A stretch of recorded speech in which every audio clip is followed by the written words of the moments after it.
हे गाईज, मी प्रजिता बुरुड. तर आज आम्ही निघालो होतो पुण्यात 11:30 वाजता रात्रीचं गणपती बाप्पांचं दर्शन करायला. तर खूप जास्त गर्दी होती. हे गाडी लावायला पण जागा नव्हती. ते एक दादांनी गाडी काढली तेव्हा आम्ही आमची गाडी शनिवार वाड्याची इथे पार्क केली आणि त्यानंतर आम्ही गणपती बाप्पांचं दर्शन घ्यायला सुरुवात केली.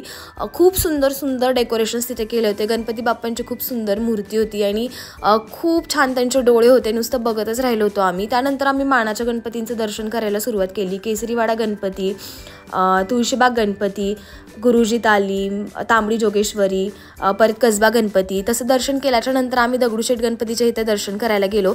तिथे सिक्युरिटीवाले खूप जास्त लोकांना ढकलतात, पण पोलिस बिलकुल कोणाला ढकलत नाही. त्यामुळे पोलिसांसाठी माझी रिस्पेक्ट खरंच वाढली आणि खूप छान दर्शन केल्यानंतर आम्ही पुढे पुढे गेलो. जसं की गणपतींचे दर्शन केले आणि जिवंत देखावे पण आम्ही पाहिले. खूप सुंदर सुंदर डेकोरेशन्स आहे, तुम्ही नक्की पाहायला जा. आणि असंच दर्शन केलं आणि आम्ही रिटर्न आलो घरी.